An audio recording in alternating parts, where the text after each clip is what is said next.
Hi, Captain Steve for Boat Test Reports, and welcome to our 27th episode, which is sponsored by Formula Boats, one of the leading brands that has popularized express cruisers around the world.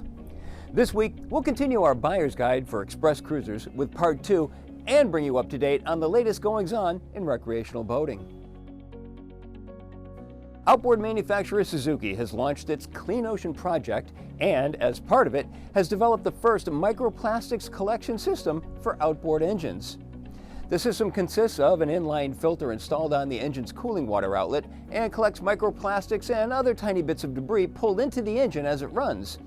The filter and associated plumbing fits under the cowling of the Suzuki outboards, rated at 40 horsepower and higher. The system also includes a bypass channel that allows unhindered engine operation if the filter becomes clogged. Suzuki says the system is designed to have no impact on an engine's performance or cooling efficiency. So far, it has proven capable of collecting microparticle pollution, including urethane, nylon, and wood chips, and it will be offered as an optional accessory with 2021 model year engines. Atwood Corporation has a new Sahara MK2 automatic bilge pump. The company says the pump is the only one that eliminates airlocks thanks to a new impeller design. Check out all the details in this introductory video. Atwood Marine is proud to introduce the Sahara MK2 automatic bilge pump. The Sahara MK2 is engineered to be the easiest automatic bilge to both install and service. The pump eliminates airlocks on its own, with an industrial marine design that is built for the long haul. Atwood's patented X-Air impeller ejects trapped air in the pump and pipework, preventing airlocks. The universal mounting pattern makes replacement of your old pump simple, and the service pump cartridge can be changed out using only one hand. Leading the reliability of the Sahara MK2 is Atwood's Steady Switch, which reduces cycling and extends the life of the pump.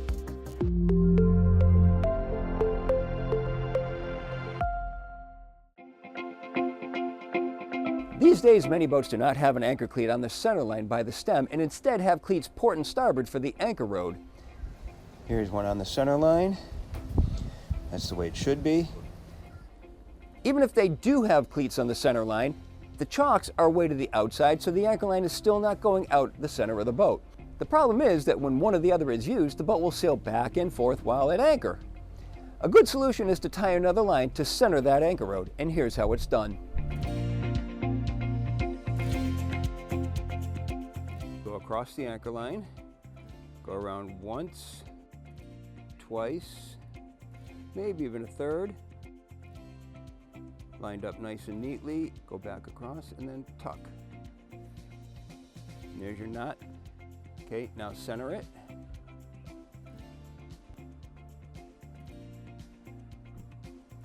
And there it is.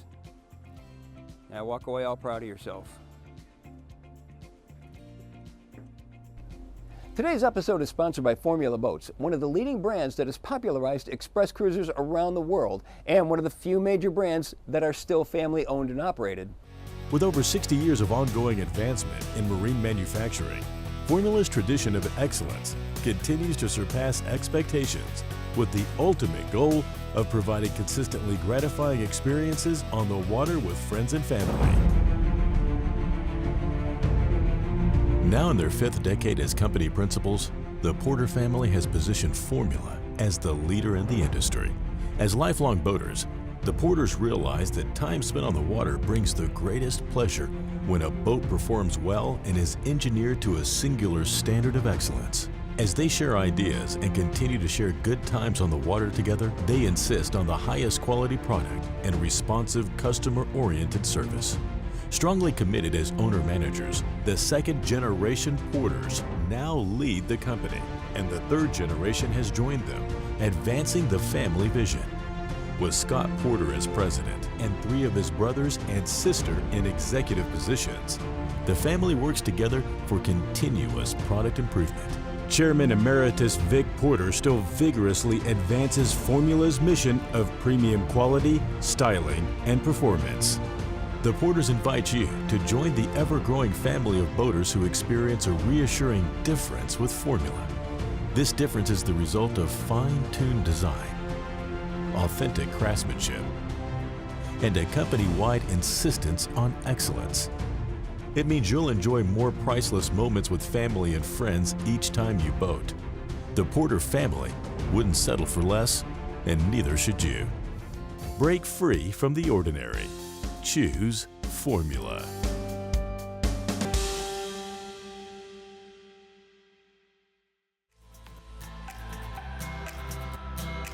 In part one of our Buyer's Guide to Express Cruisers, we inspected important aspects that everyone can see in a boat. And today, we'll review things that are actually even more important to the selection of the right express cruiser for your needs.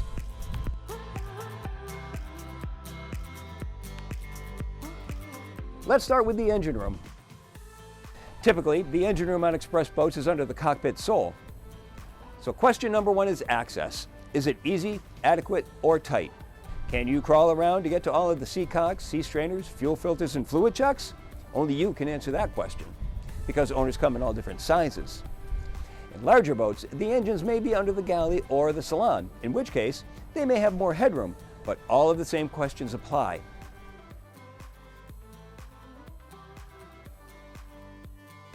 The last couple of years, builders have been putting outboard engines on more and more express cruisers. This option has several advantages, including more interior room for gear and storage. And now, with owners wanting Seakeeper gyro stabilizers in addition to air conditioning and generators, with outboard engines, there's more space for this equipment. With outboards, the boat will go faster than with all other propulsion systems. Outboards burn more fuel than either gas or diesel inboards, and they cost more than gas inboards. Nevertheless, for many owners, the increased wide-open throttle speed, expanded interior room, and easier service trumps the greater fuel efficiency of inboards.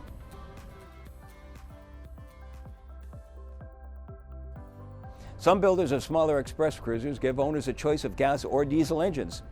Gas engines are much less expensive, and in the US, where gas prices are low, we think it's a good option.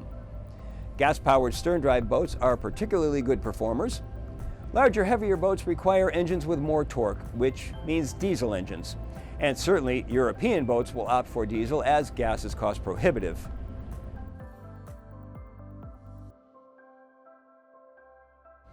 When it comes to diesels, buyers must consider whether they want to spend the extra money for pod drives with a joystick or go with conventional straight shaft propulsion with a bow thruster. Bow thrusters are sometimes even more effective than joysticks on some boats.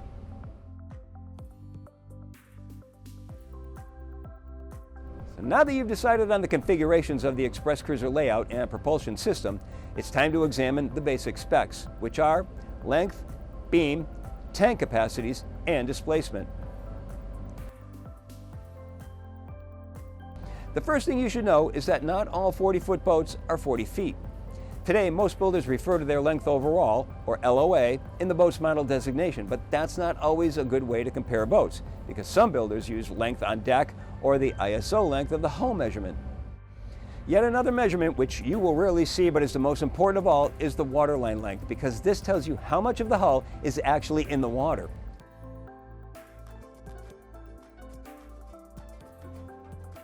The beam measurement is also not standardized among builders, but is usually taken at the widest part of the hull.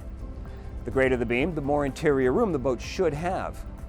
The greater the beam at the waterline, the greater will be its stability as well as drag.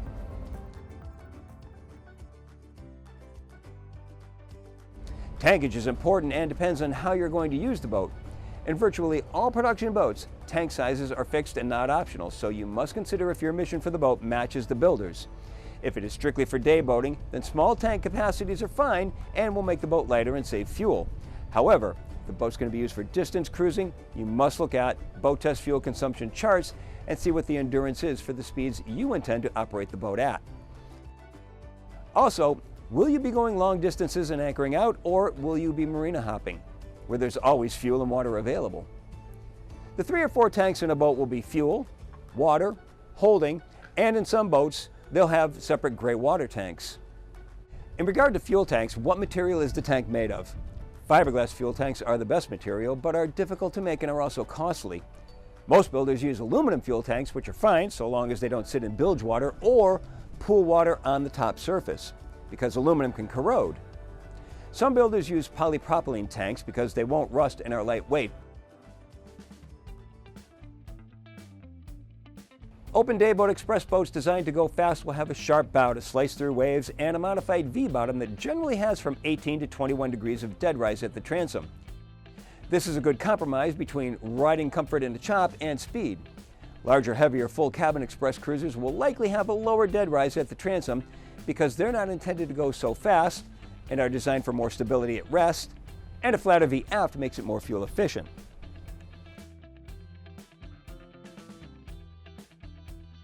Now we come to the final consideration, price.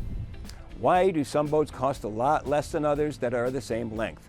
Well, there are 4 basic things that make the difference: weight, mechanical equipment, the number of man-hours of labor involved, and company overhead.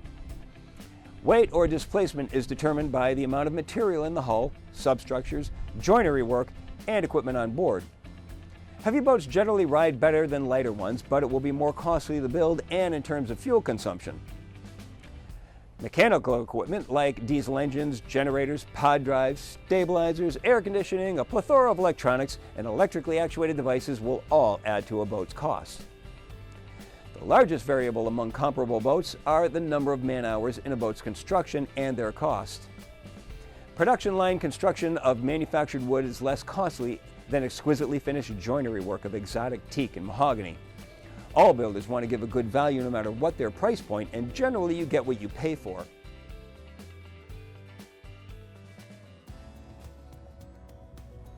Many boats have an MSRP price that is higher than the street price. This pricing structure is designed so that individual dealers can cover their operating costs as well as to have enough room to take trades, which is actually the riskiest part of the business. So that's our buyer's guide to express cruisers, which is one of the most complex purchases you will ever make. We hope this will be of help sorting through the hundreds of boats, and I'll see you on the water in an express cruiser.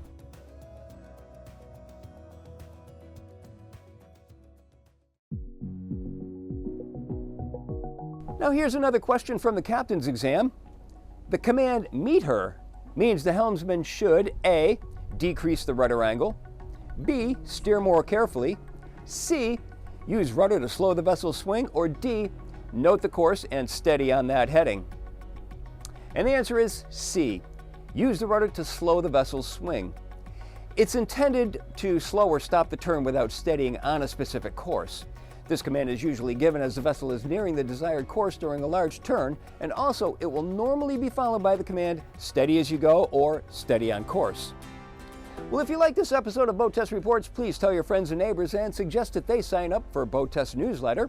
A special thanks to Formula Boats for sponsoring this episode, and to all of our members who send in pictures and videos of their experiences with friends and family on their boats.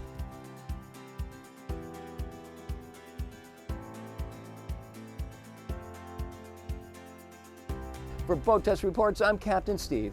We'll see you on the water.